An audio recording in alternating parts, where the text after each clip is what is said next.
That's on you. Did you bring your tinted moisturizer this time? No, I didn't put it on. I feel like you should have a tinted moisturizer for this. You're looking a little pasty. I am looking a little pale, but we are live. Oh, hi, everyone. Hi. Wow, I wish that notification came on sooner. Hi, everyone. How's it going? Let us know in the chat where you are calling in from. Where are you calling in from? I'm calling in from LA. I'm hey, calling friends. Oh, that's Christina Lee. Hey, Ezra. Hey, Tori. Hey, Kate. Hey, Simran. Bailey. Boise, Idaho. I feel like Eric is giving the hello as like, you know, an elder millennial on a live where they're just like, hey, everyone, Christina, Sally, Bailey, like going off and you're like squinting. We got France, we got NYC, Minneapolis, Austin, Nashville, London, Raleigh, Quebec. Bonjour. That awesome. was really bad. I know, right when I said that, I was like, oh man, Carmen is cringing. Yeah, definitely falling off the ground right now. Yes. Yeah, hi Carmen. I can kind of see you backstage cringing there. It's like making me a little uncomfortable. There's a lot of cool right now. So yeah, we're super excited about this. We're 1 minute past, so we can just dive right in. That looks tasty. What are you drinking there? I am drinking, actually, so funny thing is this iced espresso. It's a quad iced espresso in a venti cup, 3 pumps of white chocolate mocha and a vanilla sweet cream cold foam at the top. Tastes like a Vietnamese iced coffee that got millions of views on TikTok. I'm mad that Starbucks has never sponsored me because that video took off along with 8 other videos that came from them. But that's for another day. That explains why I'm talking away. Yes, I was going to ask what Kate asked you. Quad shot. Quad shot, yeah, quad. And it's noon. Well, don't judge me. Why are you judging me? I'm just wondering, how long are you going to be drinking that quad shot? Like, when do you stop at 2 or 3? Well, I just got this right before this call. It's going. Respect. Wait, was that your first coffee of the day, or is this the second coffee of the day? My second. Yeah. Okay. I'm kind of bouncing off the wall. I hope I don't have the runs after, but we'll see. Okay, moving on. Okay, cool. Well, we are excited about this chat today. Before we get into it, we're going to do some housekeeping. We're going to start by giving folks a quick overview of Slate. We know there's actually a lot of new guests on this webinar who haven't been on a social club before, maybe don't know about Slate. That's my excuse to give you just a cold hard pitch of what Slate actually is. I promise this will only take a few minutes. And then Christina Lee is going to do some housekeeping, and then we're going to bring on our host, Carmen, and the guests and get going. So super high level, just overview of Slate. If you don't know who we are or what we're doing, we are building the creative home for social media teams. And what that means for us is building a content creation platform that is dedicated to the way social media teams work and create content. A lot of our company is made up of former social media managers, and we all sort of faced a version of this same pain point, right? That we were using multiple apps to create a single piece of content. One bucket of those apps being built for individual creators, things we would download on our phones, things that were great, that made content easy, but had no guardrails, no team-specific workflows, and content was often off-brand. The other side is the Pro Tools. I know a lot of us have had to learn Photoshop and Premiere and Figma to try to edit templates and create content. Ultimately, those are slow, and really require a designer for every post. Where we sit is in between these two, easy enough to use that anyone on the social team can do it, but totally brand powered, customizable, built for team workflows. And it's built around kind of a video editing core that is powered by your brand assets, your media libraries, and then a Frame.io like level of collaboration across it all to be sort of the tool for social media content creation teams. And we serve teams across brands, across media, across sports, all different sorts of enterprise teams. And yeah, if you would like to chat with us about Slate, I think Christina Lee is going to put up a little poll. I think if you say yes to this, we'll get the info and we will reach out to you afterwards for a chat. If you don't want to chat, no big deal. We could always bug you later for a chat. Cool. So I'm going to take my slide down. And Christina, while that poll is up, do you want to do some housekeeping about like the Q&A? Yeah, so definitely. Quick Q&A. Well, if you guys have questions, which, the guests that we have today, you should fill the Q&A up with a ton of questions. In the chat tab, there is a second tab for Q&A. If you ask your question in there, people can upvote to make sure that their questions, the most hot questions will get asked to our guests. We do have limited time at the end. So if you want your questions, definitely lay that in really early so we can make sure we give it to them. So again, it's in the chat. I'll remind everybody in the chat as well. It's in the chat, second tab under the Q&A.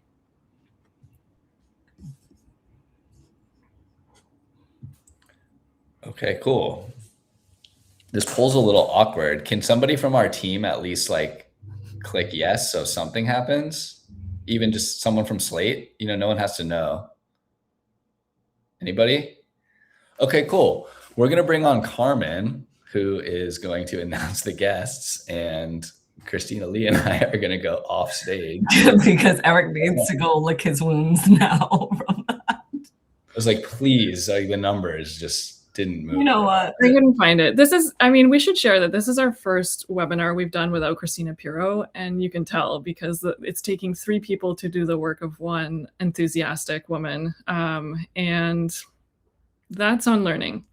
Okay, I'm Carmen. I'm the social and content lead here at Slate, and I'm going to bring on our guests, I would say all at the same time, just so we feel like we have a nice full room.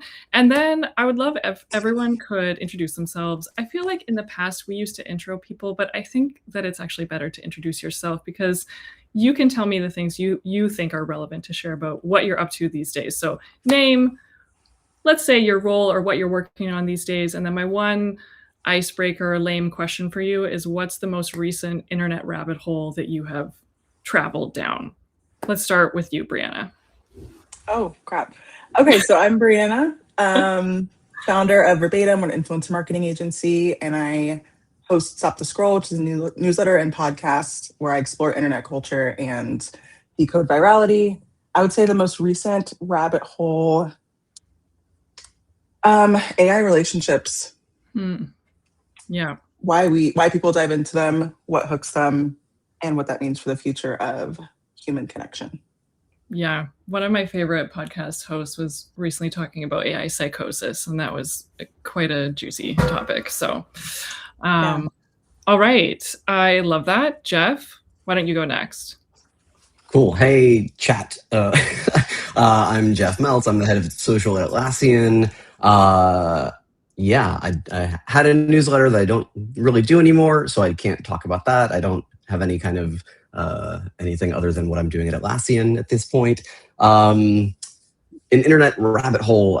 Look, we just did a fly around on the moon. So I'm deeply obsessed with all the NASA stuff as usual. Also that the astronauts are also on TikTok doing dances with their kids, just kind of obsessed with getting to know more about the folks who are hundreds of thousands of miles away from all of this. So stoked to be here.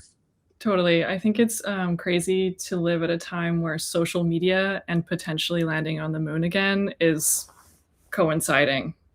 The opportunities for content, moon content, through the roof, out of this world even. Dave, you're up. Yeah, I'm just going to, there's no chance that we went to the moon in 1969. If you want to go there right now, we could take it there. They spent $93 billion to just fly around it, but 60 years ago we went there. No way. So I'm in on that. That's been my whole week.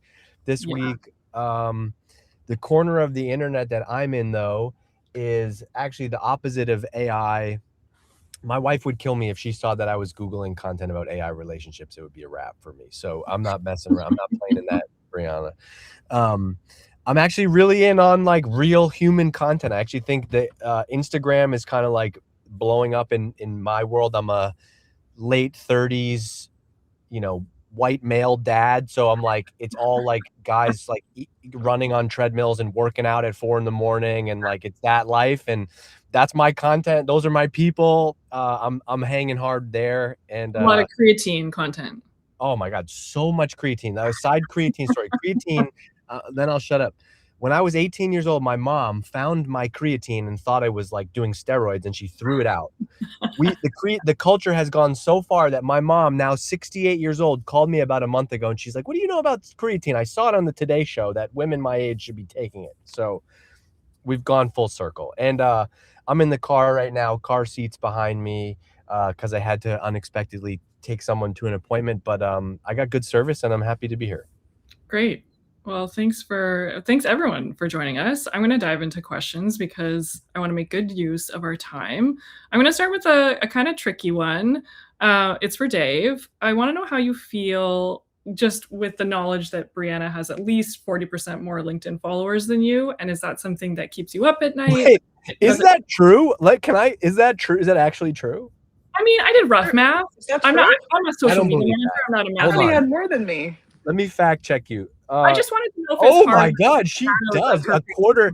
You better change your headline, Brianna, to a quarter mil. She has 249,000 followers.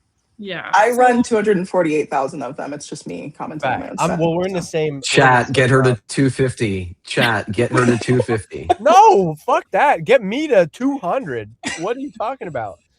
So no, but look, she deserves it. She's put in a lot more effort than I just like kind of promote my company and randomly post webinars and stuff. But I will say one of the coolest things that I think about with B2B social is that those 250,000 followers, whether you take my 190,000, no big deal, or Brianna's 250, someone once said, like jokingly, but I think it's actually serious, like, oh, if you have 100,000 followers on LinkedIn, you're basically like a Mr. Beast in B2B.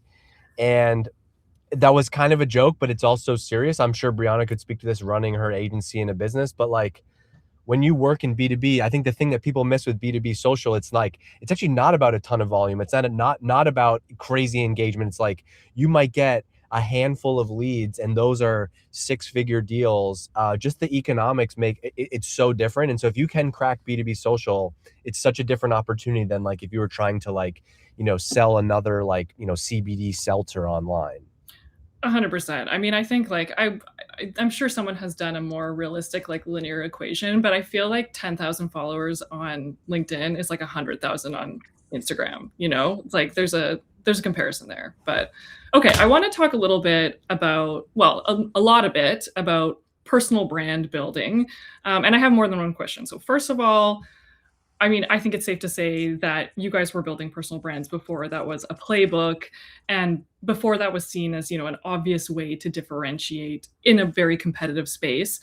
I'm curious how you went about justifying or let's say quantifying those efforts at a time where there might have been more pushback about its value.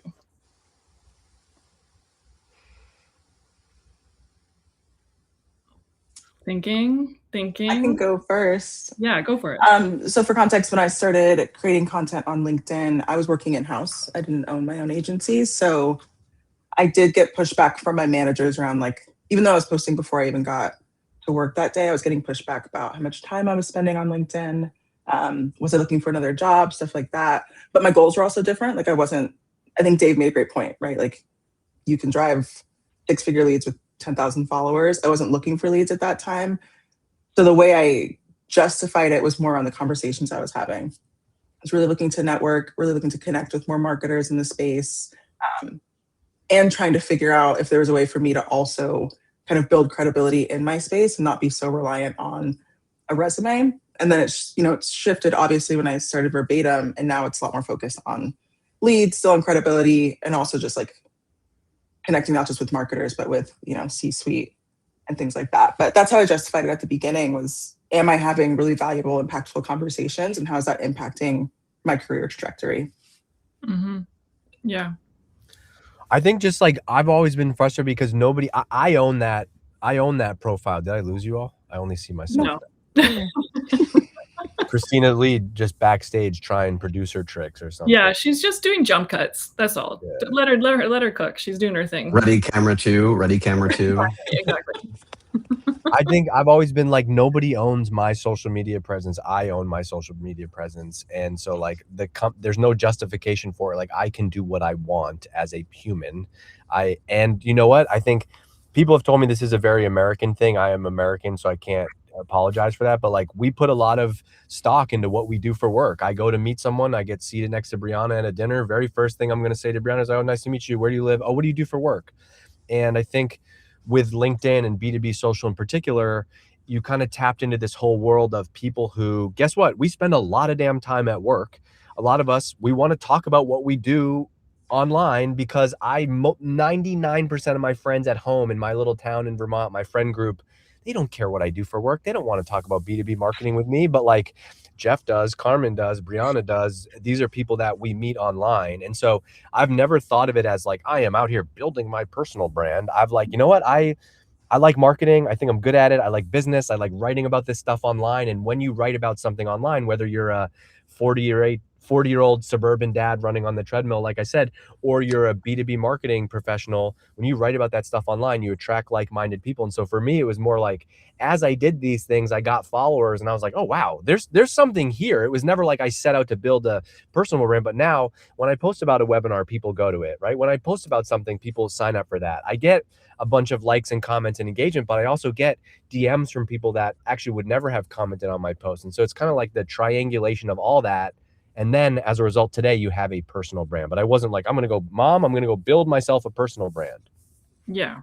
Yeah. I mean, I think that it has become a playbook, but in the early days, it was just like you say, like you could be enthusiastic about something and then you want to share that with other people. I actually couldn't believe how much engagement there was on LinkedIn when I first started posting. I didn't, like 2 years ago is when I found out there was a thing called LinkedIn.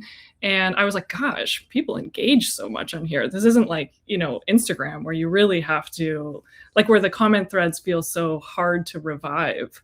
Okay, I want to play devil's advocate for a moment, not because I don't understand why we like quote unquote build in public, but because I think that people online love to skewer those who are caught trying, those who are trying in public and clearly putting in effort. So like, what would you say to the kind of archetype of a troll who claims that personal brands are just, self-promotional fluff and it's a distraction from the actual work? Pretend I'm the troll. I would do this to you. Yeah. I don't know if I'd speak to you. I mean, but I do think like it's easy to say that from the sidelines. I think people that have that perspective have never tried or put themselves out there online or otherwise. And I think that mindset also stems from kind of what Dave was mentioning around personal brand. Like I also never set out to build a personal brand. Your personal brand online should just be an extension of who you are in person. So what's the problem with me showing who I am online? Right. I think also like if you look at 99% of the way my wife and I communicate with each other is by sending each other like someone's Instagram story strictly to go look at the comments. Like that's what you do now. You send something, you go look at the instant right to the comments. This isn't just a personal brand. This is just a human. Look at any from Taylor Swift to Bad Bunny to Amanda Batula and West on Bravo right now. Like pick anything. People have an opinion. It's like you posting online gives someone else a right to like say whatever they want. And I literally just think that is a tax for playing this game. And you just have to choose to like ignore it and not let it get to you. So I honestly, I've shifted over the years of this. I used to like reply back to everyone and just get in fights with people online. But I'm like, dude, no one would ever. And then what happened to me is I met a guy, my number one troll. I met him at a conference. This guy walked up to me like, oh, Dave, hey, man, good to see you. Didn't say anything in the nonsense that he would say online. And I'm like, dude, that's just how people are. And so if you want the life and benefits and like funnel benefits, like Brianna has 250,000 followers. That is a massive advantage for her in her business. There's going to be some pain in that. There are going to be people who don't like what she's doing. There are going to be people who are haters, but I just think it's just a very tiny, small percentage of the overall thing. And so my advice would be like, don't, that's not the whole game. Please don't spend much time on that. Yeah. Fair. Yeah, I would say, Carmen, I would say also that like, there aren't that many, like, I think social is the third space now, right? So like, what else are you going to talk about? You're going to talk about your work. You're going to celebrate the things that you're working on. You're going to share some of the behind the scenes pluses and minuses of all the things that are happening in, for your team, for your life, for your company, whatever it is. So it's perfectly natural that you have to find the venue to have those stories get told. And I feel like that's just the nature of what we're doing broadly across every category, right? Whether it's B2B social, whether it's B2C social, whether it's social or something else. Giving people kind of a behind the scenes look at like what you really deeply care about is just kind of the nature of where we are. Just like go to Amazon, find a book that's like everyone agrees is like one of the best books of all time. Sort by stars. I guarantee you that book has 1 or 2 star reviews and people just hating on what they wrote. Totally. And I think that just like what you're saying, Jeff, like when you know, social is this third space where you share what you care about. And anytime you share what you care about, people can be like, oh, I don't care about that. You know, so it's like, you know, when you say I care about something, it's also an invitation for somebody to tell you how much they don't care about what you care about. Okay, Well, I final. think it built, oh, sorry. Well, I think it also built like my mental fortitude when I first started posting. Like I also used to engage with everybody and I used to get really offended or hurt. But candidly, the people that are leaving feedback that isn't constructive aren't really people whose lives I'm trying to emulate anyway. So I think if the person that's trolling you isn't living the life that you want or building the career that you're interested in or paying your bills, I'd strongly recommend just ignoring them. Yeah, totally. I made a video about taste and being chronically online, and the other day somebody said, oh, really rich, somebody with your hair and your accent talking about taste. Oh my God, that's so rude. I was like, wait, accent? Am I What on earth? Yeah, those trolls, like if you want to meet some nice trolls, go to TikTok. I can point you in their direction. Okay, final question that's sort of around this like personal branding moat. I want to ask your thoughts on marketers who don't want to build a personal brand, because, you know, I empathize with them, and I'm somebody who works deeply in these spaces and these algorithms, and I feel like sometimes there's nobody who deserves to log off more than marketers and people who work in social. But I think there's this unspoken rule now that to be good at your job, you have to be visibly good at your job. You know, like it's not enough to just to do the work. You have to like talk or show the work. And I'm just kind of curious what you think. Like, is this something that everyone needs to overcome? Do we all need to work visibly, or is this kind of trepidation like warranted? Can I jump in as somebody who doesn't have 250,000 followers on LinkedIn? Yes, let's hear plus? I mean, I think like, so yeah, my feeling generally, at least on, again, as like internal at a company, like doing social with a team, like my like build in public perspective is like the internal resonance of the work that we're doing. So how that's coming about, like with leadership, with folks that we're cross-functionally, you know, collaborating with.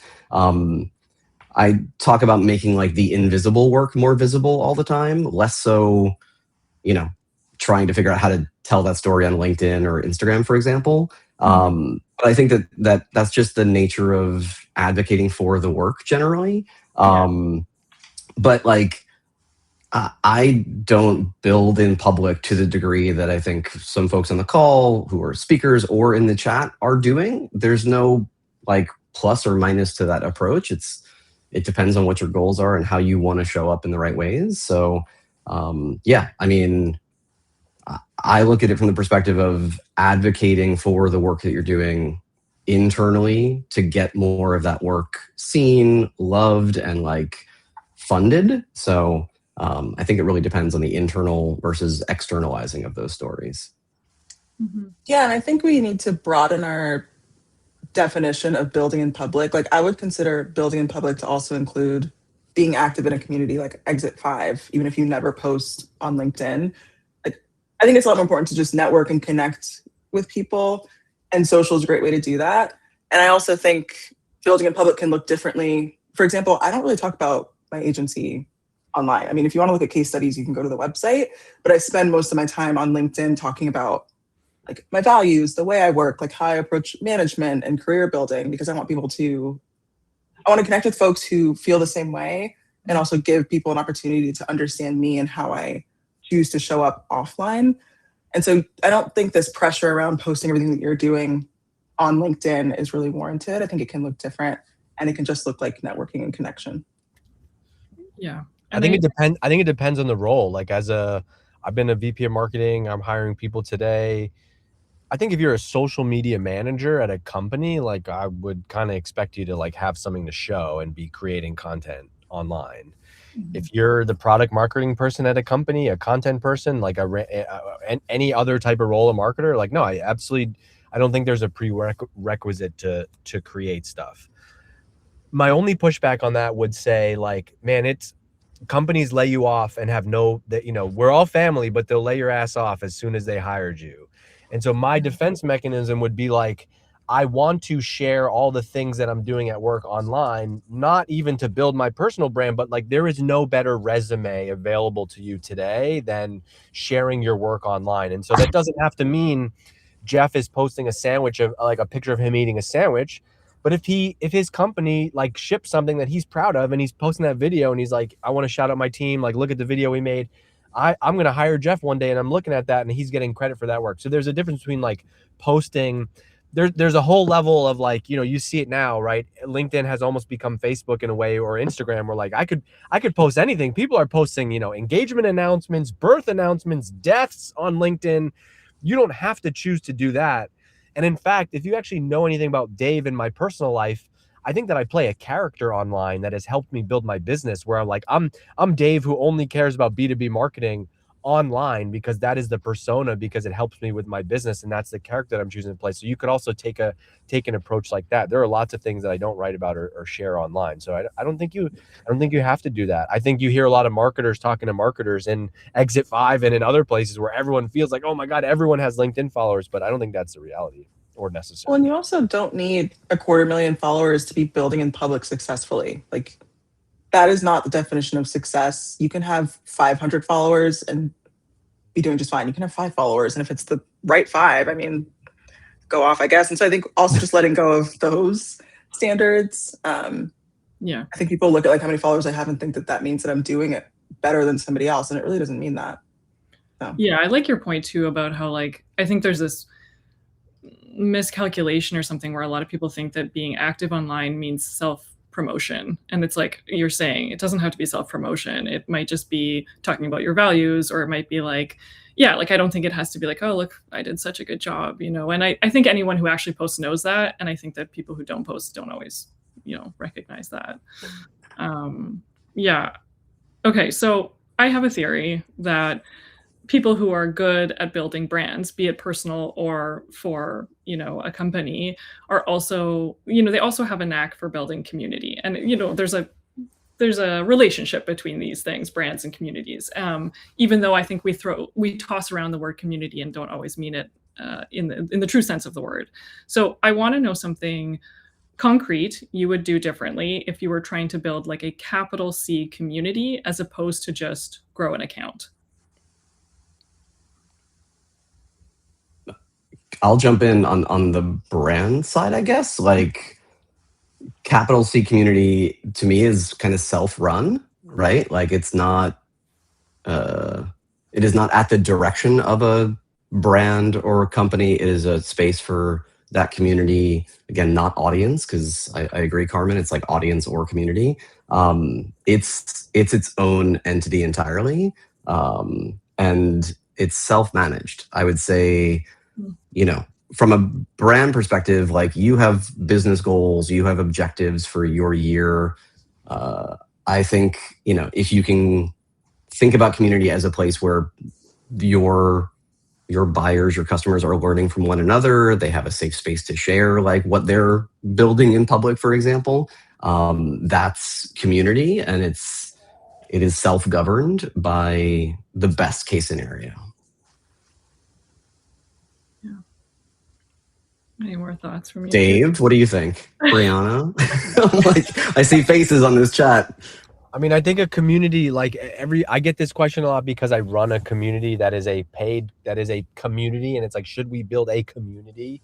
Mm-hmm. And that is not what I think the definition of community is. Like CrossFit is a community. People who work out, people who like Drake is a community, right? And you share that stuff online. So I think it's like, what job are you trying to do as a brand? Like, does Slate I think it would be in Slate's best interest as a company who wants to sell to social media managers and leaders to have a voice about the future of social media, and people follow them as a brand to learn what's going on in social. That is also community, because you're like connecting people who have this shared interest of social media. But Slate doesn't have to have a private community of social media managers. You know what I mean?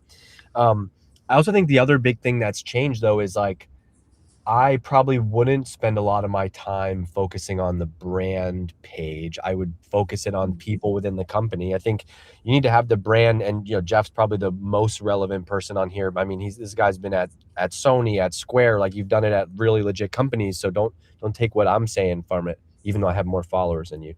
That's because you're doing the real work behind the scenes. That's why. But like, I think it's like a couple of voices. I think that what we want as consumers today is we want to hear from the subject matter experts directly. And so my play would be inside of a company, like, who are the people that have in Slate's example, who are the people that have interesting things to say about the state of social and what's happening, and let's elevate those voices. And then like from a brand perspective, it's kind of like a news ticker. Like the Slate page should exist. It should have recent updates. It should have information about the company. But like, I think either you need to give it like a quirky personality, like everyone wants to try to be like the Wendy's, Twitter account, but that's just harder to do in B2B. And so I like people first, and the people are kind of all around, rallying around a cause. It's more of a cause than a community, right? It's like the cause is people who work in social media and elevating that as a discussion. Yeah, I mean, I've chatted with lots of people about community. I liked Sophie Miller was on in January, and she was saying that she felt like what a community is when it stops just being like you are speaking to a group, but then the group is speaking to each other. And I think that was like an interesting way to define it. I feel like there's like a sort of hot topic on lots of social platforms right now, which is that, everyone, what is it? It's like everyone wants to be a village. Everyone wants a village, but nobody wants to be a villager. And it's this idea that like, to make a real community, you don't just get to access resources, like you also have to devote resources. And, those resources are often your time, and they might involve being kind of like quote unquote inconvenience sort of thing. Like you have to kind of be there. And I feel like a lot of brands want to build a community, but they just want to like extract data. Well, they want to build it. They want to build it so you can tell the management team that we have a community. So eventually we can find out how to nurture those people, because it's always the same thing. It's like, cool, Brianna's got a big ass audience now. Okay, great. Well, how many MQLs has that generated for us? Yeah. And I think that I'm a huge, my angle with marketing is like content, social media, brand building, but I've also been in a seat as a VP of marketing where I've had to like justify. So I see both sides of this. I think the best thing, I see a bunch of this in the chat. Like, I think the best thing you can do as a person in social media is to just assume that nobody knows how social media and the internet works, and take it as your job to explain to them like what good marketing looks like, and show them lots of examples. And then I think too often we just get too defensive, and we're like, what no, measurement doesn't work here. We instantly go to defense versus like, okay, hold on, let me tell you why we have a strong point of view on social for our company, and here's how this is going to work, and here's why we're going to do this, and here's how we're going to think about things, and here's some examples of other people in other industries. And this is so, and the result is, because every time it works, all the measurement questions actually go out of the door, because when it works, when social works, it's essentially just a brand channel. It becomes so obvious. People are showing up at your events. You're getting more inbound than you ever did before. You're getting more engagement. People are messaging your CEO. It's coming up on sales calls. Oh, I saw one of Slate's, TikTok videos or whatever. But it all gets killed because we don't ever give it enough time to actually reach that point. And so like, it starts with having a discussion around like, and this is a hiring thing too. Let's have a strong point of view. Let's not just, we can't just post shit on social media anymore. That doesn't work. This is not when I first started. When I came out of, my first job was essentially that. If you posted at all on social media, you got engagement. Now it's like, no, we got to have a real like unique point of view and a unique play here. And that is the role of social media. And that is why social media managers command high salaries. And that is, but you have to earn the right to then like explain that to the rest of the company. Yeah. Christina Lee in our backstage, I'm curious if you want to pull up maybe or queue up a question from the audience, because I feel like there's tons and I haven't addressed any of these, and I want to do some in real time. Woo! Okay, I'll read it out. I feel like there's a lot of talk of appealing to Gen Z in social media marketing, especially in B2C. How would you approach the opposite in B2B? A Gen Z marketer trying to appeal to millennials and Gen X while staying creative. I like this a lot.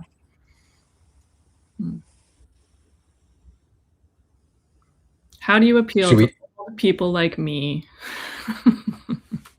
I mean, should we talk about how there's like, I think the stat I saw a few months ago was like 40-ish% of like B2B buyers are actually Gen Z. So like there's a weird bifurcation happening between like, I guess thinking of a Gen Z audience as like not a decision maker and that not necessarily being 100% true, depending on, you know, what you're in B2B for.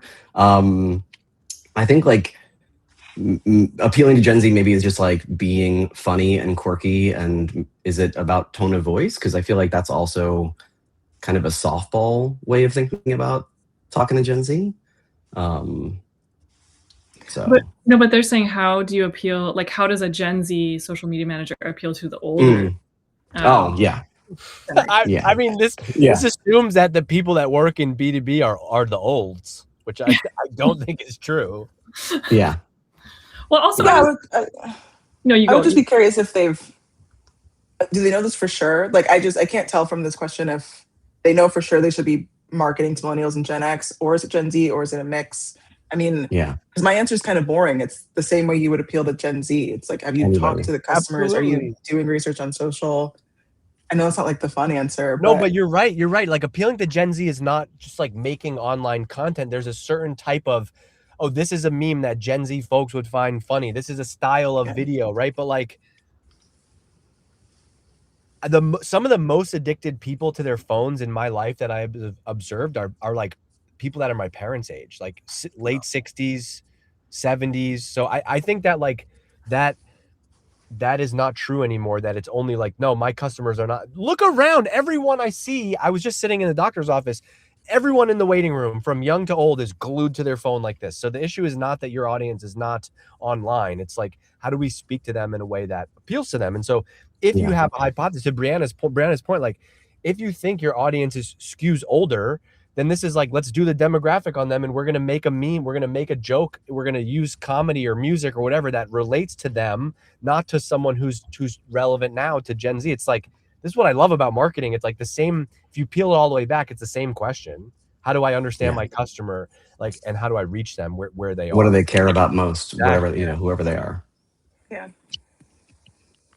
Okay. Any tips or advice for guiding leadership or executives who may be reluctant to post or who need a bit more hand-holding to get started? If they're reluctant, maybe I would say show them their competitors that are already doing it. That's my first go-to. But yeah, that's what I would add. I like that. I feel like C-suite always has like an arch nemesis. Well, but it's also like investment of time versus like return on that. It's a return on investment. Like, start with 15 minutes a week of like investing your time in whatever part of the process is, right? Like reading news in the industry and being able to respond to them, or how to find your opinion on where the business is going. It's carving out time, but proving that it's a valuable use of that time. Yeah. I mean, I think I've worked in B2B for a few years now, and certainly this is like a kind of hot topic that comes up because I think social media managers see the value, and it can be hard to get that value communicated higher up. But I feel like that's also like a structural thing too. It's like part of who's supposed to advocate for you is your manager or their manager. And I like, again, maybe that's a boring answer, but it's like, that's their job, you know? So I think that if you report to like a head of content or even like head of marketing, I think like you make the case to them, they get how marketing works. And then it's their job to then like this idea that like a social media manager is like knocking on the CEO's door and is like, please, ma'am, would you do 15 minutes of, you know, it's like, they're going to obviously be like, what the hell's going on? But it's like, yeah, like, I think that's when you have to kind of lean on the system a little bit and say like, hey, manager, here's what I need from you, knowing that, you know, you have buy-in to my skills and value. I think it's also a different game now. I think if you just want to, if you play that, I think that play of like, I'm just going to ghostwrite for you 15 minutes a week and we're going to post for you. I don't think that works anymore. Yeah. I think that's just so easy, especially now with like, man, I could just create a project in Claude and I can create a voice and I could just ghostwrite and post a bunch of crap for any CEO right now. Yeah. I think the way to actually stand out is to really understand. I think the great people that do this is they have a platform first approach. And so they're not just like, I want to get my CEO to post. It's like, nope, I have a strong point of view that like our customers aren't, we're in B2B, just as an example, we're in B2B, our customers are on LinkedIn. We're not going to be on TikTok right now. We're not going to be on YouTube right now. We're not going to be having a podcast right now. The only thing we're going to do is we're going to focus on text content from our CEO on LinkedIn. Like, hell yeah, that sounds like a better place to start for me. And then you actually have to be there. You have to like read the comments and engage and reply. And so much of the magic of social media is because of what's happening in the comments. And so much of the success of social media is not just how many leads and clicks and comments, but like I use it all the time to test messages. I know I've always used it as a product marketing standpoint. I know what message is going to land in our product launch because like I've kind of already said that bit on LinkedIn and I got a bunch of comments on there. And so I would start by first showing the like, here's why we want to do this and here's what success looks like. I never want to get in the treadmill of just like, we're just going to get you to post. We're going to get you to post. And if we get you to post 7 days a week, this is going to happen. Cause it's like, no, let's start all the way. Let's really present to them. Like, what are we going to get from this? If we're successful here, what does this mean? How are we going to measure it? What types of content is going to work? Like really elevating to that level. And then also like, I hate the comment about like, this is hard and it takes time. Well, no kidding, right? It's like back to Brianna, like her having 250,000 followers is an absolute incredible advantage for her company, for her brand, for whatever she wants to do in her future. So like, it's like, if you want to get this secret advantage, this like level up, then you got to put in the work. It's like, we always want the 6-minute abs. We want the GLP-1, whatever it is. There isn't that for this. And so you can get these outsized rewards from it, but are you going to be willing to like, yeah, it actually does take work. I just hate that we never, for some reason, it's always marketing across the company in any other area. It's like, well, yeah, it's work, but in marketing, it's like, I don't have time to spend on posting on social media. It was like, well, but wait, hold on, but look what you can get from it. Yeah. Yeah. Interesting to see that it's like, or your point about it being like a marketing specific problem.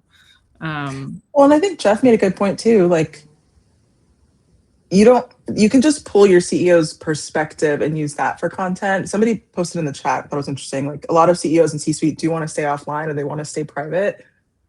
You can decrease that fear by letting them know they don't have to post about their families all the time or what they're doing for vacation, like centered around their expertise, and remove that blocker too. So. Yeah, totally. Okay. Christina queued up another one here for us. What's your advice to social folks who shift from B2C to B2B, particularly in an industry with multi-years long sales cycle? Okay, so long sales cycles. How do you break out of the focus on traditional B2C goals, metrics, etc.? I'm the worst at these questions because I always have like 15 follow-up. Like I would love more context. Like, is it the focus? Are they struggling to break out of the focus? Is there their team that's struggling to break out of the focus? Because I mean, with longer sales cycles, I mean, in B2B, you should be defining success and your KPIs internally with your team before you launch any sort of campaign on social and influence marketing, et cetera. So I feel like fundamentally that's how you break out of the focus. Yeah, it's like, what's the goal? I think a lot of B2B founders, I think it's like, what do we, maybe instead of like trying to go viral or impressions or whatever the, consumer folks care about, it might just be as simple as like, we need to know, what's a simple goal? We need more people to know that we exist, right? Like we want to grow to 10,000 followers on this person's account. Like, okay, I think it needs to start with some type of North Star. Yeah. Yeah, I mean, maybe it's, sorry, Carmen, maybe it's also just Brianna's question also like follow-ups. I mean, it's also like the separation of purpose for social between B2B and B2C, right? Like B2B, yes, it's a longer game, which means like trust is involved more than anything else. But in B2C and B2B, you still need that attention to then build the trust. So it's not too dissimilar, but it is based, like I would think about it from the perspective of like really having clarity on the purpose of what you're trying to do in social for the differentiated audience. Like, start there. Don't, you'll have a goal, you'll have metrics attached to them, but like the purpose for why you're there is what's defining it. And I always tell our clients too, this is very influencer specific, but I'm sure there's overlap in other facets too. Have your primary KPIs and your secondary. And the secondary KPIs are what are telling the story in the short term, right? Like, we didn't see 200 conversions from this one post, for example, but like this percentage of the viewer demographics matched our ICP. Yeah. That's what we can, like, here's what we can glean from that messaging. So. It's like not about that one instant metric. It's more like, are the right people seeing our stuff over time, Yeah. That's a good one. Totally. And I think there's a lot of like redefining of metrics that you have to do in marketing, regardless of whether or not you're in B2C or B2B. I want to get LinkedIn specific for a second here, and you can answer this from the perspective of like a company account or a personal account.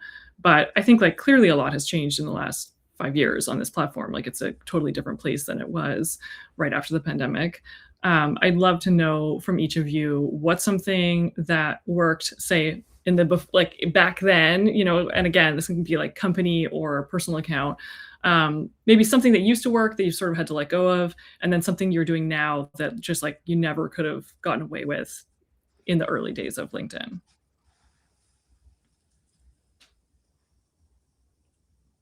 I don't know if this is a spicy take. I think the hook matters a little less now. Like, I used to spend a lot of time on that first sentence, like making sure it was just the coolest hook, like everybody would want to read the rest. Now I can just kind of get into what I want to talk about or what I'm thinking about. And it doesn't have to be this scroll stopper necessarily. I think it's a matter of the post as a whole. Is it going to continue to engage people throughout it? What story are you telling? And what value are they leaving? Or what value are they gaining after they leave that post? Maybe that's because you have 250,000 followers now, dude. As I said it, I was like, I don't know if this is... There needs to be got to be a swear jar for how many times we've mentioned Brianna's followers. There's got to be. I'm doing it on purpose. Jar. It's a bit. This is a bit. I'm trying to. I know. No, I love it. I love it. I mean, Carmen, I think like I look at LinkedIn, obviously, like I think we all do as an ecosystem, right? Like I mean, Slate, I'll give you guys, your shine too. Like, it's right now, like, you have to kind of flood the feed and flood the zone to be unmissable. That hasn't changed necessarily like over the years, but the intention to do that from an employee, from a founder, from a brand page, it's increasingly more important to just have everything in any kind of context to meet all those different buyers, decision makers, people who can, consume that story, and have those ways to do that. So, somebody in product is telling the same story from a contextual perspective from their context. The founder is doing the same thing. Brand is doing it in a different way. It's the same end goal or whatever the sort of topic is, but the story is the most important thing to sort of build, sort of that ecosystem approach. Yeah. Okay, I have one sort of final question on my list, and then I've got a couple rapid fires.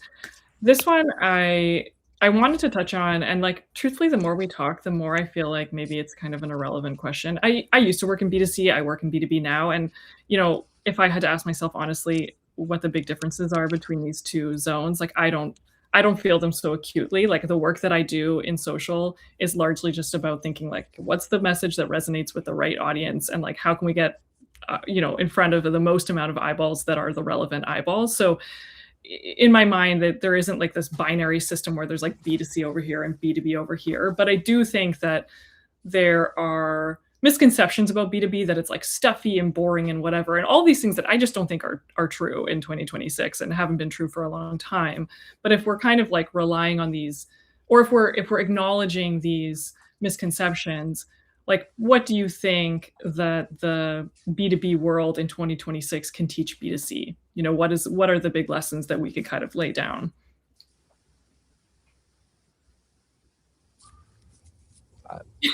Do we need to teach them? Like, I don't know. Perhaps no.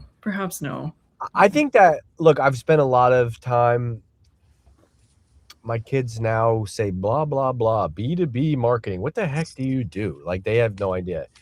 and I've been on this story for a bit, but I think that it's not worth obsessing too much over the difference between B2B and B2C. I think it's more like the thing you sell might be different, right? Like I might be sitting on my couch on my phone watching a show.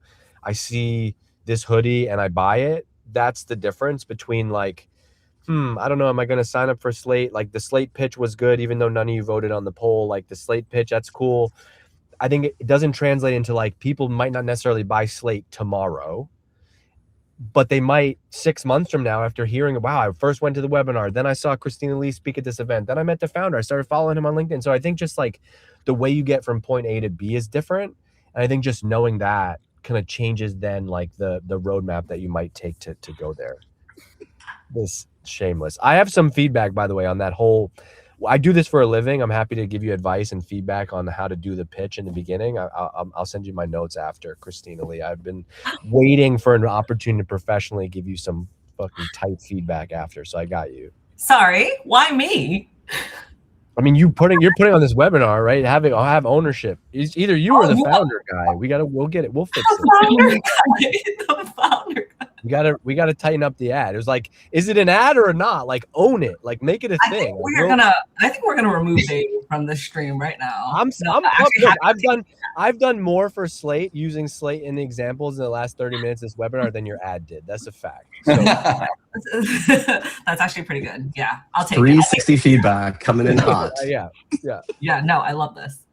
Okay, I have a rapid fire final round. Let's get into it. Okay, favorite follow on LinkedIn this week? Lately. Like we followed them this week? No, just like right now in your LinkedIn land. Who's your favorite follow? Brianna Doe. Yeah. Jeff Meltz. Brianna. Dave's like, please, somebody say me. How would someone remember that? You know who you followed. I'll actually say. No, I don't mean that. Who's your favorite person? Who's your favorite person on LinkedIn? I would say Morgan Ingram. He's been talking a lot about like bringing the human back into AI, and I really like it. Oh God. I like Louise from Tella. She's been doing really good videos she's putting up on YouTube, and I'm into it. And Adamola. Okay, I'll say Dave just for Christina. I will say Dave just for Christina. Brianna Doe, whatever. She doesn't need more followers, guys. Okay, help Dave out with the followers. Okay, I'd say, or the next one is good source of creative inspo, media inspo, but not news. Like what's something you're checking every day, or like an account you like. It's not news. I don't even think fashion. I think Discovery. Look, I talked to this guy yesterday, and they've hired. He does marketing at ClickUp, and they've hired like funny actors and stuff to do all their social at ClickUp. And he was like, you know how we found them? There's no agency that helped us find them. He's like, we found them because this is my job, and I obsess over this. And so, this was really genius. He's like, I like to find people that have like 3,000 to 7,000 followers on Instagram, and if you sort by reels, and they maybe have like one video that popped off, but they're not like famous, and so you could hire them to create for you for a couple $100, like, or whatever the hourly rate is. I was like, that's genius. And so for me, it's not necessarily, my way of saying this is like, it's not necessarily a person. I think it's just the same thing that I like about marketing. It's just about like, I take examples from everywhere. Like looking at the For You feed, and be like, interesting. This type of video is kind of popping off right now. Like people doing this. Yeah, I'm in a boring B2B industry, but like, what's our version of that, and how can we apply that? It's never like person first. I do love I like work humor though. So like corporate bro, corporate Natalie gets me in a way I like that. Love that. Okay, best book you read recently? I read the first Harry Potter. It was great. Can I say ACOTAR? Can we talk about that here? Who? I just read that. ACOTAR? A Court of Thorns and Yeah. Roses. I know that. I haven't read it, but it shows up on my TikTok a lot. It was really cool. Okay. Jeff? I'm reading the story, the Elon taking over Twitter behind the scenes story. I forget what the title is. Which one? The Walter Isaacson book? No, the other one. The one written by the two journalists. I forget the title. Nick Bilton? Yeah. No, I'll have to. I'm It's just trying to literally make on my it Kindle. like I'm well read. My bad. Yeah. No, Just it's an with- interesting story. Eric's backstage, but he'll probably want me to say that he read *Sapiens* recently. So founder guy Eric loves *Sapiens*. I'll just put that little plug in there for him. Founder guy Eric. There's your next character in content. Okay, and then last one, top tip for people looking to break into the wild world of personal brand building, being a person who shows up online. Start with the comments. If you're struggling to figure out like what your point of view is or how you want to show up, take a look at what posts are interesting to you. Like, what do you want to engage with? What's it sparking for you? Don't put pressure on yourself to start posting immediately. Just start engaging in the comment sections and kind of like shaping your voice there. Nice. Yeah, I think having an opinion, being opinionated about what good is, what good isn't, what your sort of place in it should be, is the most important thing. Commenting is a great one to tie it all back together, like to the founder or CEO who doesn't want to do the work. Like, I get some of my best post ideas from commenting on other people's stuff because it's essentially a prompt. Like, I don't have anything to post today. I'm just going to sip my coffee and go through the feed and just like, you know, write kind of like ratchet stuff on Christina Lee's content or whatever. But I actually did, but I hijacked her post because I wrote about how I farted in a meeting. I saw that. The most viral comment. The most I think mortifying thing. To give you a serious answer though, like don't try to build a personal brand. I think the best thing you can do is like do good work. Like whatever type of creator, like it should come from the work and it should come from your results and the cool shit that you've done at work, and then talk about those things online. That will lead you to where that place, as opposed to like, I'm going to set out to build a personal brand and here's my hot takes, you know? Yeah, totally. I mean, I think if you're starting with hot takes, you got some hot problems. Hi, Eric. Did you want to talk about *Sapiens*? Whoa. Christina, you can't just put me on camera without a heads up. My resting bitch face, like that's the venti quad at work right there. I just felt like you needed that moment, you know, of sunshine. So there you go. There's your spotlight. Thank you. We will talk about the next webinar before we hop off. I'll post the link here. So our next webinar is going to be in 2 weeks. It's going to be our Content Power Hour, where we bring on a Slate customer and they're going to walk us through basically their workflows within Slate, but also just in general of how they create content as a team. The last one we did was with Sierra Nevada's social team, and the time before that we had the Detroit Pistons. This next upcoming one is a special guest that I can't tell you yet because it actually hasn't confirmed yet. So we don't have a guest yet, but we will have a guest by the time this webinar happens. We're talking to some MLB teams, maybe a big entertainment company. So it will be a brand you've heard of. And yeah, sign up now for our next webinar. And I'm going off stage.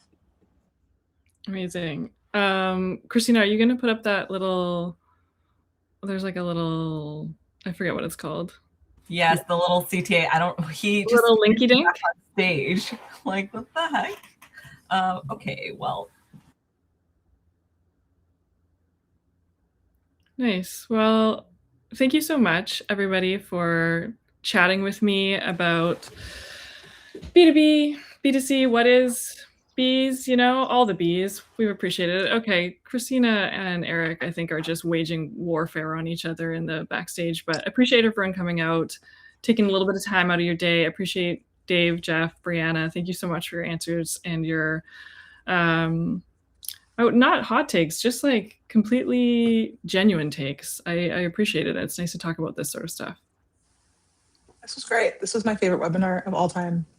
So. Mostly because of Dave's admiration of your followers. Nobody follow me. Let the record say that not both, Brianna's not responsible. You made it. You ended on that note, not me. Yeah, that was my making. I'll take full responsibility. All right. Bye for now. Bye.